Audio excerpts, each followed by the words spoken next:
경찰이 PC방 살인 사건의 최종 수사 결과를 발표했습니다. 동생의 공범 여부가 최대 관심사였는데요. 경찰은 살인이 아닌 공동 폭행 혐의를 적용했습니다. 한편 해경군 김 씨 트위터 계정주가 이재명 경기지사 부인 김혜경 씨라고 의심할 만한 결정적 증거가 수사 과정에서 추가로 포착된 것으로 알려졌습니다. 이 관련 내용들 유용화 한국외대 미네르바 교양대학 초빙 교수 그리고 윤나리 변호사와 함께 자세히 짚어보겠습니다. 네, 어서 오세요. 안녕하십니까? 어서 오십시오. 네. 예. 먼저 오늘 이제 PC방 살인 사건의 피의자 김성수 씨 검찰에 이제 송치가 됐습니다. 오늘 오전에 양천서를 나와서 그동안 범행 관련해서 심경도 이렇게 이야기를 했거든요. 글쎄요. 그동안 여러 가지 논란거리가 있는데 그중에 하나가 이제 심신미약인가 아닌가 그 부분 아니겠습니까? 지난번에 이제 법무부가 정신감정을 해봤더니 심신미약이 아닌 거도 이제 결론을 냈고 경찰도 그렇게 판단을 해서 이제 검찰에 넘겼거든요. 자, 그렇다면 재판 과정에서 이제 심신미약으로 인한 감경 이건 이제 없다고 보면 되겠습니까? 어떻습니까? 단정할 수는 없지만 아마 재판 과정에서도 심신미약 주장이 받아들여지긴 힘들 겁니다. 왜냐하면 주장하는 것은 피고인의 자유이기 때문에 재판 과정에서 다시 피고인이 심신미약 감경을 주장할 수는 있고요. 근데 그렇다 하더라도 재판부가 우울증을 이유로 해서 심신미약 감경하는 경우가 사실 별로 없습니다. 예를 들어서 뭐 이렇게 여성들이 이제 생리 기간 내에 그런 때 뭐 절도를 한다든지 이런 경우 그런 경우가 이제 주로 적용이 되지 이렇게 우울증을 이유로 해서 심신미약 감경되는 경우는 많이 없기 때문에 아마 그럴 위험은 좀 적을 것 같습니다. 그리고 오늘 또 최대 관심사 중에 하나가 동생 공범 여부였는데 네. 결과가 이제 공범은 아니다라고 결론이 났습니다. 여기에 네. 대한 이유도 좀 짚어주시겠습니까? 그 CCTV가 있었던 걸로 알고 있습니다. 그래서 CCTV 과정에서 폭행을 할 때는 동생이 피해자를 잡고 있었지만 그 칼로 찌를 당시에는 오히려 형을 말렸다고 CCTV에 찍혀 있습니다. 그래서 살인죄 공동정범으로 기소되기는 힘들고 폭행죄 공동정범으로 기소된 것 같습니다. 교수님, 오늘 이제 검찰에 송치되기 앞서서 기자들이 한 얘기 중에 당시 왜 그랬는지 모르겠다. 자기가 그런 이야기를 했고요. 동생의 그 부분 관련해서 무죄라고 생각을 했는데 CCTV에 그렇게 나왔다고 하니 동생도 처벌을 받아야 되는 거 아닌가 이런 얘기까지 했거든요. 자, 어떻게 보십니까? 그 그러니까 부분은? 이번 사건을 국민들이 바라보는 시각은 한 두 가지가 되는 것 같은데요. 하나는 이 충동적 살인 행위 아닙니까? 국민의 안전에 대한 문제입니다. 특히 사회적 약자라든가 여성이라든가 이런 경우 이 피해자도 1m 90이나 됐다 그러던데 하여튼간 이런 충동적 살인 행위가 이렇게 빈번하게 어느 곳에서나 공개적인 장소에서 이른다면 국민의 안전이 위협받는다라는 거고 두 번째로는 살인 행위를 했는데 인간을 죽인 살인을 행했는데 그것에 대한 적절한 처벌을 받는 것이 아니라 이것이 뭐 심신미약이라든가 정신장애라든가 우울증이다 이런 걸 통해서 그 형량이 경감된다 이런 부분에 대해서 이렇게 되면 계속해서 이런 행위가 자주 빈번하게 일어날 수 있다. 이런 부분에서 국민이 이번에 김성수 씨 살인 사건을 통해서 본 것은 국민들이 좀 더 엄중하게, 확실하게, 분명하게 처벌해달라는 거 아니겠습니까? 동생 공범 문제도 저는 거기서 비롯됐다고 봐요. 그래서 이번에 경찰이 하여튼 굉장히 여러 가지 부분에 있어서 조사와 수사를 활발하게 해오고 있습니다. 국민들 시각은 그런 것이다. 그래서 아마 더욱더 엄정하게 경찰뿐만이 아니라 검찰, 그다음에 법원도 이 사건을 다뤄야 되지 않겠냐 그런 생각이 듭니다. 네. 가장 중요한 건 그 형량의 차이가 좀 비교가 돼야 될 것 같아요. 살인 공범일 때와 그리고 폭행 공범일 때 형량 차이 상당히 좀 많이 날 것 같은데 어느 정도 차이가 있나요? 통상적으로 폭행죄는 거의 벌금형으로 끝납니다. 그리고 반의사 불벌죄이기 때문에 피해자가 원하지 않으면 처벌 대상이 또 안 되고요. 그리고 살인죄 같은 경우는 최소 징역 5년입니다. 5년 이상이고 벌금형이 아예 없고요. 그리고 심할 경우에는 그 사형이나 무기징역 선고도 가능합니다. 형량 차이가 엄청나죠. 그 동생의 공범 여부를 조사하기 위해서 경찰이 이제 거짓말 탐지기를 동원했잖아요. 그걸 좀 분석을 해봤더니 약간의 의심할 만한 정황이 있는 것을 좀 현재 알려지고 있거든요. 근데 이제 거짓말 탐지기는 증거 능력으로 인정이 안 된다면서. 그러면 나중에 재판 과정에서 다툼의 소지가 있지 않을까요? 어떻게 보십니까? 예전에 재판 해보셨으니까. 네, 사실 말씀하셨듯이 거짓말 탐지기는 독자적인 증거 능력이 없습니다. 그냥 단지 자백했을 때 보강 증거 정도로 쓸 뿐이고요. 그런데 지금 자백하고 있는 상황도 아니고 다른 목격자도 없고 CCTV에도 그 살인죄를 돕는 장면이 찍혀 있지 않습니다. 따라서 그 거짓말 탐지기상 조금 그런 의심의 여지가 있다 하더라도 그것만으로는 살인죄로 의율하기는 힘들 것 같습니다. 이 사건의 쟁점은 물론 잔인하게 피해자를 살인한 건데 갑자기 이제 동생의 어떤 공범 여부도 이제 관심거리가 됐고 말았습니다. 판례에 비춰봤을 때 너무 잔혹하게 지금 살인을 했잖아요. 이게 가중되는 어떤 그런 잔혹성이 있는 건가요? 이게 참 반영이 되는 겁니까? 어떻습니까? 이게 보통 일반인들과 이제 법조인들 특히 법 판사들 인식의 괴리인데요. 예. 법정에는 굉장히 잔혹한 살인 범죄들이 굉장히 많이 옵니다. 예. 뭐 부모를 죽인 사건이라든지 정말 어린아이들을 아무 이유 없이 죽인 사건이라든지 이렇게 굉장히 그런 것들이 더 우리가 언론에는 알려지지 않았지만 더 잔인한 범죄들이 많이 오고요. 이것은 딱 정형적인 살인죄 적용 대상입니다. 그러니까 심하지도 않고 덜하지도 않은 그냥 중간 정도의 살인죄입니다. 정도가 사실. 네, 중간이다. 중간 정도의 예. 살인죄입니다. 그래서 교수님께서 이게 정말 공분을 살 만한 일이라고 하셨고 사실 일반 시민들이 느끼기에는 나도 언제든지 피해 대상이 될 수 있으니까 굉장히 크게 처벌받아야 된다고 생각하시겠지만 판사들이 볼 때는 그냥 보통의 그냥 우발적인 살인죄. 대부분의 살인이 우발적이거든요. 오히려 법에서 처벌을 강하게 하는 살인죄는 이런 우발적인 살인이 아니고 예. 계획적인 범죄, 다른 동기를 가진 범죄 이런 것들을 오히려 강하게 보고요, 중하게 보고요. 이런 범죄는 그냥 중간이라고 판단합니다. 알겠습니다. 이번에 좀 주제를 바꿔보도록 하겠습니다. 일베 여친 몰카 인증 파문 굉장히 네. 시끄럽게 일었었는데 이게 뭐 일간베스트라는 사이트에 여자친구라는 사진이 올려왔는데 여기에 나체 사진, 예. 뭐 일정 신체 일부 사진 이런 것들이 올라와서 지금 파문이 일고 있는 거잖아요. 이 내용 좀 짚어주시죠. 일베하면 우리가 상당히 익숙한 용어 아닙니까? 예. 실제로 상당히 극우적 편향도 남성 지배적 우월주의라든가 힘과 폭력 또 막말 이런 부분들의 어떤 이미지를 단월 연상시키는 그래서 일베라고 하면 과거의 세월호 사건 때도 뭐 단식 농성을 하고 있는데 치킨과 피자를 시켜 먹었다든가 이러한 어떤 아주 편향적인 균형성이 떨어져 있는 그러한 어떤 그 집단이다 이렇게 인식이 돼 있는데요. 이번에 있어서도 이번에 그 뭐 자기 여친의 사이버 성폭력 아니겠습니까? 이러한 행위를 했다라는 것을 봤을 때는 더욱더 도덕성에 대한 문제 제기할 수밖에 없는 것이죠. 물론 이것이 범죄 행위고 이 부분에 대해서는 수사와 뭐 엄정한 처벌이 뒤따라야겠지만은 그러나 기존에 갖고 있던 이미지의 또 도덕성까지도 그래서 이것은 보니까 그 댓글이 뭐 장난이 아니었다 그러더라고요. 아주 성희롱 댓글이 계속 1등입니다. 근데 이것이 변호사님도 뭐 말씀하시겠습니다만 이런 부분들이 이제 만연돼 있고 또 여성들이 이런 피해를 당해도 이것을 어떻게 해결할 수 있는 방법이 상당히 막연하고 사회적 이제 사각지대라는 오랫동안 논란이 됐었는데 잘 일부 부분들이 법적 장치나 제도 장치가 해결이 안 되고 있는 그런 상황에서 다시 한번 또 이런 일이 벌어진 것이 아니냐 생각이 듭니다. 예. 지금 뭐 국민청원에 12만 건 이상이 엄정하게 좀 처벌해달라 이런 글이 올라오고 있다고 합니다. 그렇다 보니까 논란이 되니까 일베 회원들이 처벌을 피하는 방법 뭐 여러 가지 휴대전화를 잃어버렸달지 기타 등등 이야기 글이 올라오는데 이런 걸로 과연 처벌을 피할 수 있는 건지 그 부분도 법적으로 좀 궁금한데 어떻습니까, 변호사님? 지금 이 행위에 대해서 처벌받을 수 있는 법이 사실 좀 많습니다. 그러니까 되게 행위 태형에 따라서 굉장히 촘촘하게 범죄가 달라질 수 있는데요.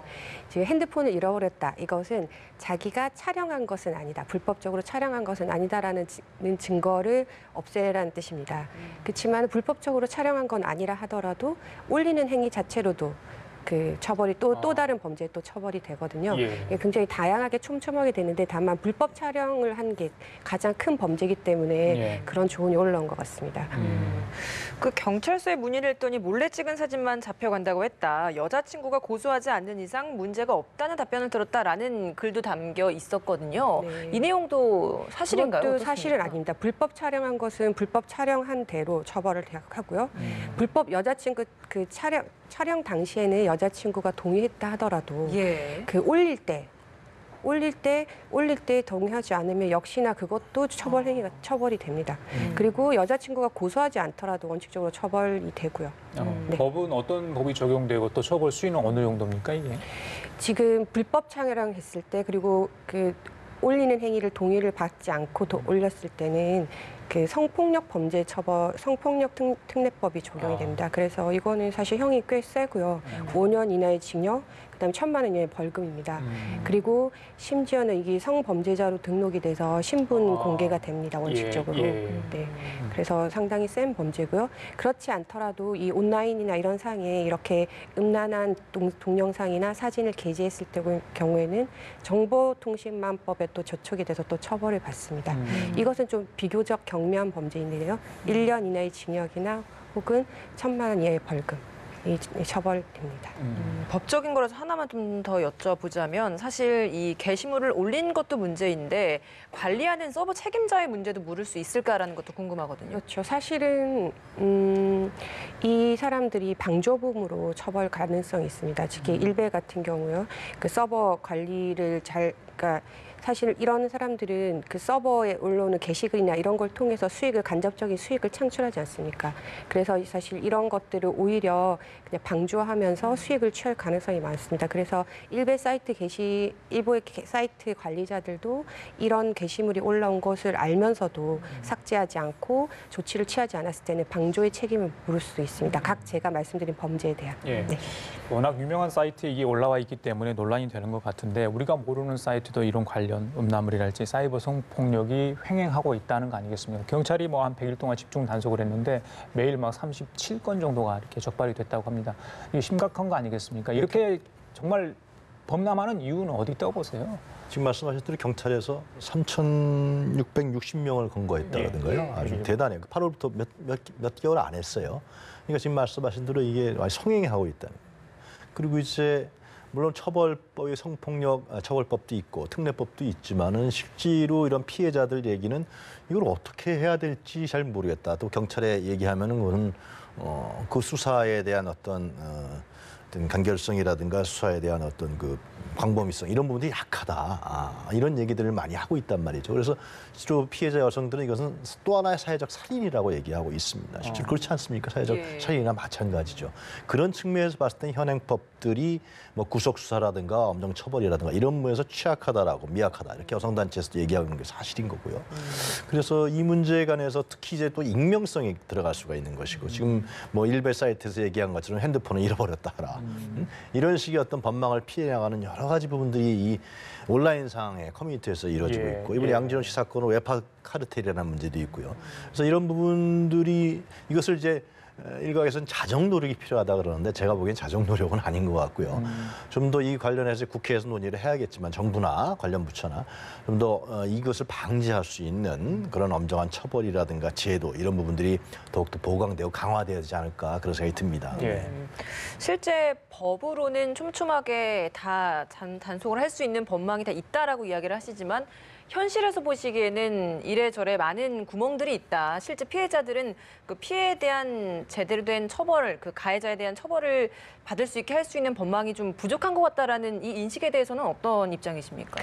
사실 처벌과 그 피해자들이 있는 2차 피해, 3차 피해랑은 조금 분리해서 생각을 했는데 처벌은 분명히 할 수 있고 처벌은 되지만요. 그 이미 한 번 게시물에 올라온 것들이 인터넷은 엄청난 전파력이 엄청나지 않습니까? 그것들을 다 삭제하고 그걸 없애는 것은 또 별개의 문제입니다. 그거는 피해자들이 일일이 다 찾아서 각 게시물을 찾아서 관리자들에게 그거를 없애달라고 요청을 해야 되는데요. 그것만 전문적으로 하는 직업이 또 생길 정도로 인터넷 그 범죄를 통해서 그 피해가 심각하다고 합니다. 근데 그 부분은 처벌로서는 해결할 수 없는 부분이지 않습니까? 그리고 지금 형사 처벌 자체도 사실은 약하긴 약합니다. 지금 이런 식으로 한번 공론화되고 다시 그러니까 수사를 하는 사람들과 그리고 재판하는 판사들한테 이 부분에 대해서 주의가 한기가 되면 이 범죄에 대한 심각성을 다시 한번 인식하면 전반적으로 양형이 올라가면서 이 사회 전체적으로 이 범죄의 심각성에 대해서 인식할 수 있는 계기가 될 것 같습니다. 예. 다른 얘기 좀 하겠습니다. 지난 주말 이후 가장 큰 이슈가 아닌가 싶습니다. 두 분도 뭐 계속해서 이런 관련 뉴스를 접하셨을 텐데 해경군 김씨 사건 관련 논란입니다. 오늘 뭐 새로운 소식이 들렸는데 먼저 그 부분도 좀 짚어보도록 하겠습니다. 과연 해경군 김씨가 누구인가? 이건 경찰은 이미 이제 검찰에 송치하면서 이게 이재명 지사의 부인 김혜경 씨라고 이제 밝혔는데 물론 여러 가지 정황 증거도 이야기했습니다. 오늘 새로 나온 게 이 트위터 계정에 등록된 그 있잖아요. 트위터 계정. 이 아이디, 지메일 아이디인데 이게 포털 다음 사이트 아이디 수사 착수 직후에 탈퇴한 것으로 확인이 됐고 이 마지막 접속지를 조사해 봤더니 이재명 지사의 자택이었다. 이렇게 이제 사법 당국이 아마 취재를 통해서 이제 언론에 알려진 것 같아요. 이 부분은 굉장히 중요하다고 볼 수 있을까요? 어떻습니까? 그러니까 스모킹건이 뭐냐 이게 예, 가장 그중에 관심 하나라고 보면 되는 건가요? 그 중에 하나라고 볼 수 있는 것이 왜냐하면 그 동안에 꼭 어디서 했는지를 밝히면 되는 거 아니에요. 예. 위치 추적이 될 텐데 왜 그걸 못 하느냐. 그래서 경찰이 내놓은 거는 다음 아이디로 물론 이제 트윗 본사는 미국에 있기 때문에 거기까지 수사 협조는 안 되는 거 아니겠습니까? 그러니까 그 다음 아이디로 마지막 추적을 해보니까 이재명 지사의 자택이었다라는.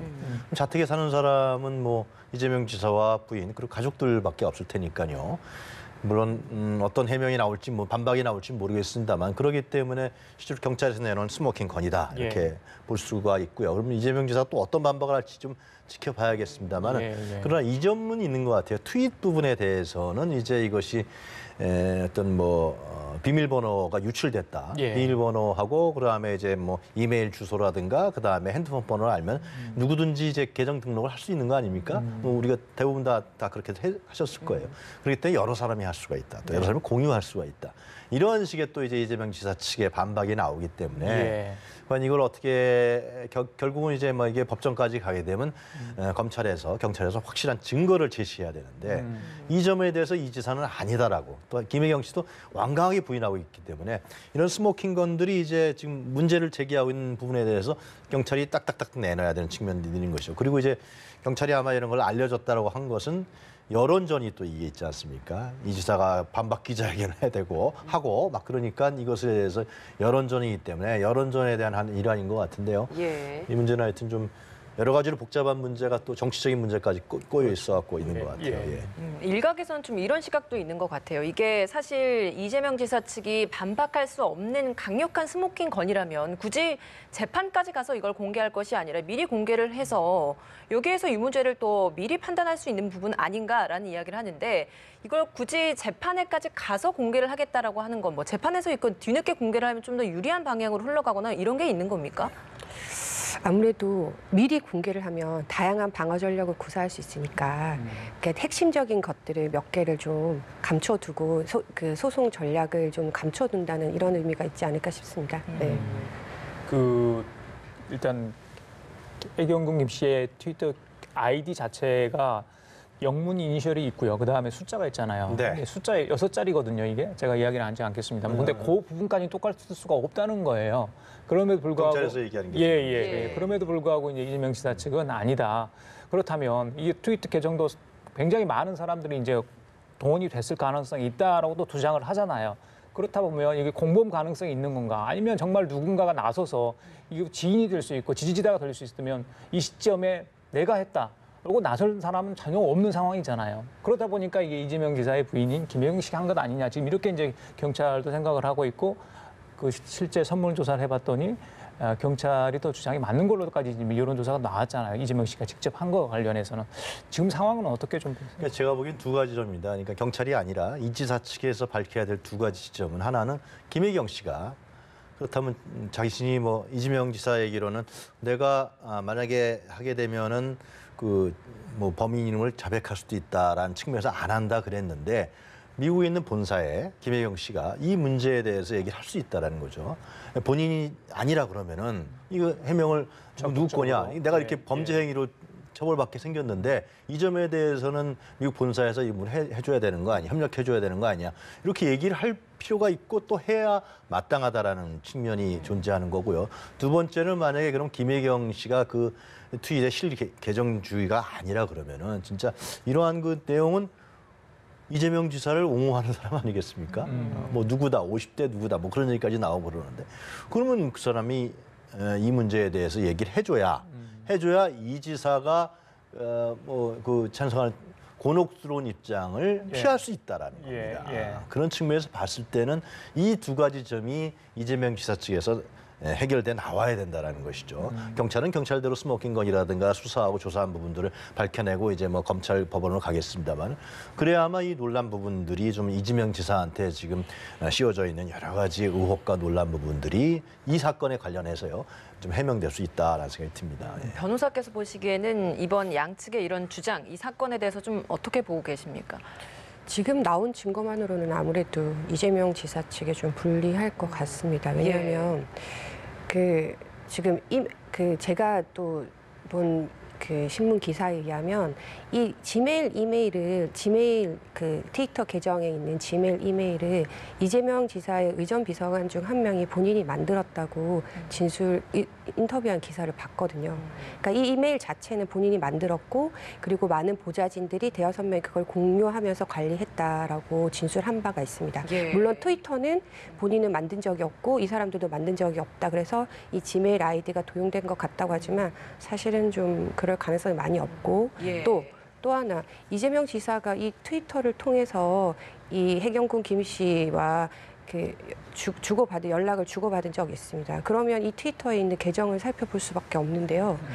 본인 부인 아이디와 똑같은 아이디를 사용하는 트위터 계정을 보고도 아무런 이의를 제기하지 않았다는 것 자체도 좀 저는 사실 상당히 이상합니다.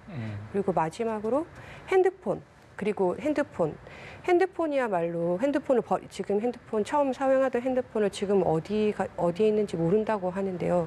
사실은 이 핸드폰을 가지고 있어서 핸드폰을 그 정보를 공개를 하면 가장 본인의 유리한 무죄를 주장이 가장 좋은데 그 핸드폰을 수사 직후에 바꾸고 지금 어디 있는지도 알 수 없다는 것은 사실은 좀 결백한 피해자로서는 좀 납득하기 힘든 행동이라고 생각합니다. 법정에서 굉장히 다툼거리는 분명히 있어 보여요. 다음 얘기 좀 하겠습니다. 사법농단 얘기입니다. 박병대 전 대법관 이틀 연속 검찰에 소환돼 조사를 받았고요. 고용환 전 대법관도 23일 날 소환돼 조사를 받습니다. 이제 마지막 한 분 남았다고 해야 되나요? 양승태 전 대법원장 소환이 임박했다 이렇게 보면 될 것 같은데요. 어떻게 예상하십니까? 그렇겠죠. 아무래도 검찰은 이제 지금 처음부터 수사를 시작할 때 양승태 대법원장까지 겨냥하고 수사를 시작했기 때문에 밑에서부터 차근차근 밟아오고 있으니까 이제 마지막이 남았겠죠. 관련된 혐의들을 지금 소환 과정에서 부인을 하고 있다고 하거든요. 좀 이건 재판 과정 나중에 불리할 건데 왜 이렇게 계속 이렇게 주장을 하는 거겠습니까? 물론 방어를 하기 위해서 그러겠지만. 그거는 재판 과정에서 불리할지 유리할지는 사실은 오히려 유리한 면이 많겠죠. 처음부터 그런 스탠스를 취하고 끝까지 일관된 진술을 한다는 것은 재판 과정에서 참 유리한 정황이거든요. 그렇습니다. 네, 그렇기 때문에 처음부터 이것은 정당한 업무 집행이었다. 물론 좀 오버한 면은 있지만 그렇다 하더라도 이게 범죄 행위는 아니다. 이런 식의 스탠스를 다 가져갈 것 같습니다.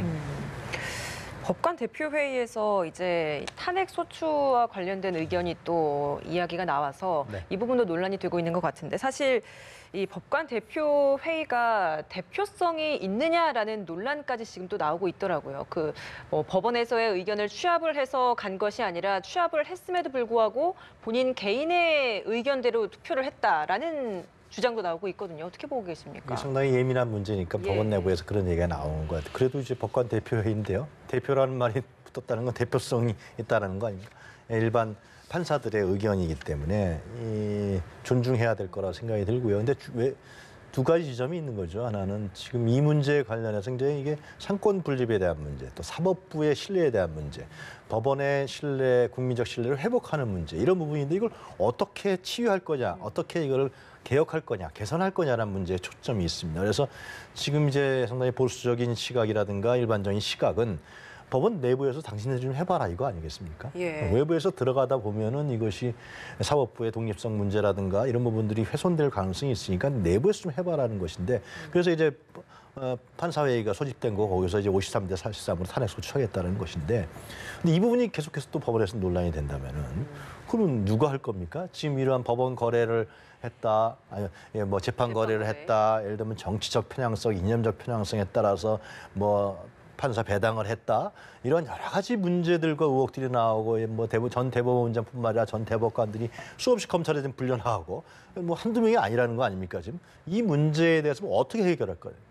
법원 자체에서 해결 못한다 그러면 그거는 제가 봤을 때는 국회에서 할 수밖에 없는 것이죠.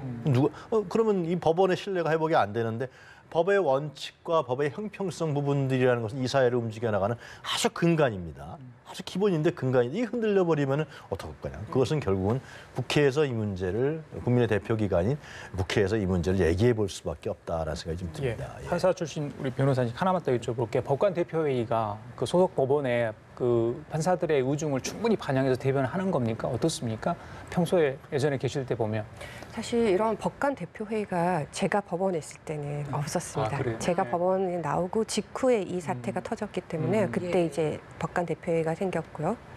근데 사실 법관 대표회의는 일종의 국회와 같은 역할을 하는 것이기 때문에 국회의원들이 개개의 투표권자들의 얘기를 다 듣고 그 무조건 그 다수설에만 따르진 않지 않습니까? 그러니까 뭐 법관 대표회의에서 반드시 그 각 해당 법원에 설문조사를 해서 거기에서 나온 다수설만 대표해야 된다 이렇게 말하는 것은 사실은 좀 의회주의나 이런 거에 대한 이해가 좀 부족한 거 아닌가 싶습니다. 그래요. 네. 자, 그리고 방금 들어온 속보 하나 전해드리고 제가 질문을 드리겠습니다. 오늘 새누리당 공천과정에 불법 개입한 혐의로 기소된 박근혜 전 대통령 항소심이 있었습니다. 1심에서 징역 2년이 선고됐는데요. 2심도 똑같이 징역 2년을 선고받았습니다. 자, 국정농단까지 해서 모든 재판 과정 형량 합해보니까 33년이 됐거든요. 자, 1심, 2심 똑같은 거 나왔어요. 공천 개입 과정이 나왔거든요. 이게 뭐 대법원까지 가서 바뀔 확률은 이제 거의 없는 겁니까? 어떻습니까? 형량에 대해서는 예. 대법원은 원칙적으로 건드리지 않기 않죠. 때문에 예. 네, 형량에 대해서 바뀔 예. 가능성이 없을 것 같습니다. 네, 사실심 그대로 인정이 되는 것 같고요. 네. 자, 그렇다면 이후 다른 재판도 남아있는 게 한두 개 있는 것 같고요. 지금 박근혜 전 대통령 오늘도 사실은 재판에 출석을 하지 않았거든요. 뭐 올해가 다 끝나가는데 이 재판 확정까지는 시간이 많이 걸릴 것 같습니다만 지금 박근혜 전 대통령이 싸고 있는 혐의, 재판 과정 국민들이 보는 게 조금 안타깝은 시각도 분명히 있어 보입니다는 어떻습니까? 사실상 박근혜 전 대통령은 이제 국민에 의해서 심판을 받은 케이스입니다. 그죠? 탄핵과 파면, 그리고 헌재, 그리고 많은 국민들이 천만 명이 넘는 국민들이 나와서 사실상 이것은 이제 법원에서 이 부분에 대한 유무죄 부분을 다루는 거 아닙니까? 1심뿐만 아니라 2심에서도 이 유죄 형량이 동일하게 확정됐다는 것은 법원도 동일한 시각으로 보고 있다는 것이죠. 이 문제는 뭐 정치적인 부분을 떠나서 상당히 법원의 시각이기 때문에 존중돼야 되지 않을까 생각합니다. 예, 알겠습니다. 지금까지 유영아 한국외대 미네르바 교양대학 초빙 교수, 윤나리 변호사 두 분과 함께 얘기 나눠봤습니다. 말씀 잘 고맙습니다. 들었습니다. 예. 고생했습니다. 네.